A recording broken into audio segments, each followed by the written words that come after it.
အသက်29နှစ်ရှိနေပေမဲ့အခုထိကလေးစိတ်မပြောင်းသေးဘူးဆိုရဲရွှေမုံရည်တီ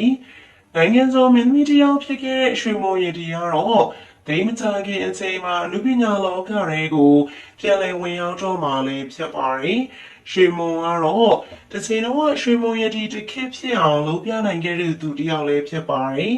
အသက်ငယ်ငယ်လေးနဲ့လူပညာလမ်းကြောင်းပေါ်ကိုရှောက်လာခဲ့ပေမဲ့တိကျဆောင်ကောင်းတဲ့သူရဲ့ပုံစံနဲ့လုံးကြီးပေါ်လာပုံစံလေးကြောင့်ပရိသတ်ရဲ့အားပေးမှုကိုတခဲနဲ့ရရှိခဲ့ရလည်းဖြစ်ပါတယ်။ရွှေမောင်ကတော့အနုပညာအလုပ်တွေဘယ်လောက်တောင်လုပ်ခဲ့ရလဲဆိုရင်ဗီဒီယိုစကားတိုင်းမှာမပါမဖြစ်လို့ပါပဲ။တစ်ချိန်ကအရန်နမေကြီးခဲ့တဲ့ Academy မင်းသမီးလေးရွှေမောင်ကတော့အိမ်အောင်ချပြီးတဲ့နောက်မှာဂီတဘက်ကိုပါခြေဆန့်လာခဲ့ရလည်းဖြစ်ပါတယ်။အမျိုးသားဖြစ်သူကအောင်မြင်နေတဲ့ဆိုတော်တရားမို့ရွှေမောင်ကတော့အမျိုးသားနဲ့တခြင်းအတူတူဆိုရင်နဲ့ဂီတဘက်ကိုပါနဲ့ချဲလာတာလည်းဖြစ်ပါတယ်။ရွှေမောင်ကတော့ဂီတနဲ့ပတ်သက်ရင်ဘာမှမသိနားမလည်ပေမဲ့ဆရာကောင်းနဲ့တွေးလိုက်ရသလိုဖြစ်ခဲ့ရမို့အခုနောက်ပိုင်းမှာတခြင်းတွေလည်းဆိုနေခဲ့ပြီဖြစ်ပါတယ်။ရွှေမောင်ကတော့အခုနောက်ပိုင်းစကားတွေသိမရိုက်တော့ပေမဲ့တခြင်းတွေကိုဖန်တီးပြနေစေပါပဲ။စကားတွေနားထားတဲ့ဂျာကမှ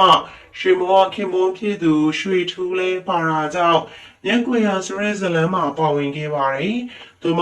မျက်ကွယ်ရာဇလန်းမှာဆိုရင်တော့ဒါကဒရမာအချစ်ဇလန်းလေးပဲလက်ရှိလည်းမဟာထုတ်လွှင့်ပြသနေပါတယ်။ကိုရွှေထူးရဲ့တဲရဲ့မအေးမြတ်သူ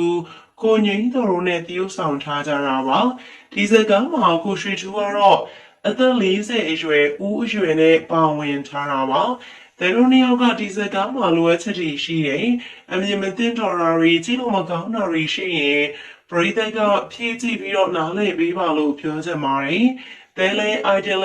နဲ့ပတ်သက်ရင်လိုအပ်ချက်တွေအများကြီးရှိသေးတာမို့လေအမားတွေပါတာပဲဖြစ်ဖြစ်နားလည်ပေးပါလို့ပါ။အပြင်မှာတဲတို့ကအသက်က6နှစ်ကျော်9နှစ်လောက်ပဲကွာတာပါဒီစကားတွေမှာတော့အသက်10နှစ်ကျော်လောက်အသက်ကွာအောင်တည်ဆောင်ထားရတာပါလို့ Academy ရွှေမုံရတီကပြောပါတယ်သူတို့နှစ်ယောက်ပါဝင်တည်ဆောင်ထားကြတဲ့မျက်ကွယ်ရာဇလန်တွေကိုမဟာ application ကလက်ရှိထုတ်လွှင့်ပြသနေတဲ့အချိန်မှာလဲရေဒါအပီမှုရရှိနေရလဲဖြစ်ပါတယ်ဒီစကားမှာရွှေထူးကအသက်40ကျော်အရွယ်အင်းအောင်တဲ့သမီးတူရှိနေသူနေရာကနေပါဝင်ထားတာလည်းဖြစ်ပြီးတော့ကိုထက်အသက်ငယ်ရွယ်တဲ့မင်းကလေးကိုတွေ့ပြီးတော့အိမ်တော်ကြီးဖောက်ပြန်ထားတဲ့ဇက်ကောင်လေးနဲ့ပါဝင်ထားတာလည်းဖြစ်ပါတယ်။တကယ်တော့သူတို့အသက်တွေကလည်းမငယ်တော့ပါဘူး။သူလည်းအသက်ကြီးလာသလိုကိုလည်းအသက်ကြီးလာပါပြီ။ဒါကတော့ဝန်ခံပါတယ်အားလုံးကိုလေကိုလည်းအသက်က28နှစ်ကျော်ပြီဆိုတော့လေတဲကိုခုချိန်ထိလေကိုရွှေထူးနဲ့မိဘတွေကကလေးလိုထားတာမို့လေကလေးလုံးနေရတော့မှာပဲအပြင်ကျန်တဲ့တချို့နေရာတွေမှာသာတဲကလူကြီးလုံးနေရပြီလို့သူမပြပြခဲ့ရလဲဖြစ်ပါတယ်ဗီဒီယိုလေးအဆုံးလိုက်ပါကြည့်ရှုပေးတဲ့အတွက်အားလုံးကိုကျေးဇူးတင်ပါတယ်ရှင်